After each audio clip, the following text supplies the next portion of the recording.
முடியாம இருக்குன்னு சொல்றேன். அந்த வழினால நான் பேசுறேன். உங்களுக்கு அது புரிய மாட்டேங்குது. உங்களுக்கு அந்த ஒரு உயிர் என்னால என்ன நம்பி எத்தனை உயிர் அந்த ட்ரெயின்ல வந்துட்டு இருக்காங்க. என்னால கேட்டா முடியாது. இங்க வர்றது தெரியுங்க. உங்களுக்கு டிஃபன் தெரியுங்க. வண்டி ஆயங்குடி விட்டுருச்சு. ஆயங்குடி விட்டு வந்துகிட்டு இருக்கு. திறக்க மாட்டீங்களா? வண்டி வந்தாதாங்க என்ன ஓபன் பண்ணலாம். திறக்க மாட்டீங்களா? நீங்க திறக்க மாட்டீங்களா? ஐயோ வண்டி வந்தாதான் நான் ஓபன் பண்ணலாம். என்ன சொல்றீங்க? எனக்கு பாவமா இருக்கு.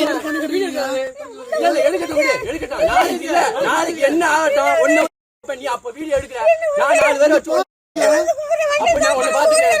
ஐயோ என்னால ஒண்ணும் பண்ண முடியாதுங்க. நான் எதுக்கு சொன்னேன்னா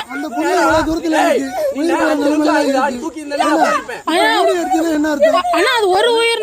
நாங்க வந்து ஒரு உயிர் என்ன நம்பி அத்தனை உயிர் வருது. என்னோட வேலை அது. நான் என்ன பண்றது?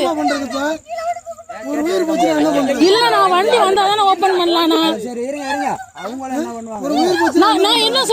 நான் என்ன சொன்னேன்னா வண்டி அங்க ஏன் வண்டி இருக்கு அண்ணா. நான் எதுக்கு எடுத்து தெரியுமா? நாளைக்கு ஏதாவது ஒண்ணு என்ன செய்வேன் வந்து எரிச்சிருவேன்றாங்க அவங்க. நான் அதான் சொல்றேன். என் வண்டியை தர்றேன்னு தான் நான் சொல்றேன். நீங்க கூட்டிட்டு வாங்க. என் வண்டி இருக்கு எடுத்துட்டு போங்க தான் நான் சொல்றேன். என் வண்டியை எடுத்துட்டு போங்க தான் நான் சொல்றேன். நீங்க அதை விட்டு நான் என்ன சொன்னேன்?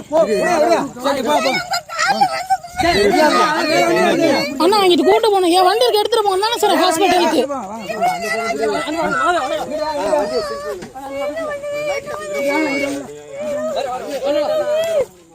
ஆமாண்ணா.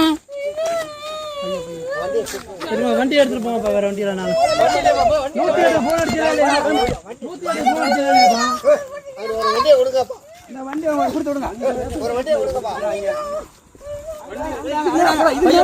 மேல வாங்க.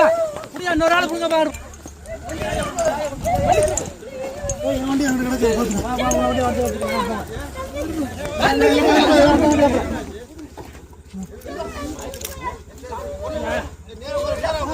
நேரம் உட்கார புடிங்கப்பா. பிள்ளையா 2 பேரும் காலை போட்டு ஒரு ஆள் உட்காருங்கப்பா.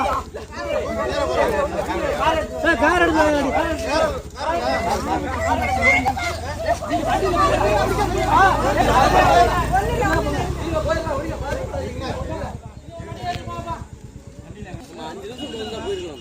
நான் வந்தோடனே சொன்னேன் என் வண்டியை தரேன் நீங்க எடுத்துட்டு போங்க தான் நான் சொன்னேன். அதை விட்டு எதாவது ஆகி போச்சுன்னா எரிச்சிருவேன் கொண்டுருவேன். நானும் ஒரு ஆள் தாங்க. எனக்கு உயிருக்கு மதிப்பு கொடுக்க எனக்கும் தெரியும். திறக்க முடியாதுன்னு தான் நான் சொல்றேன்.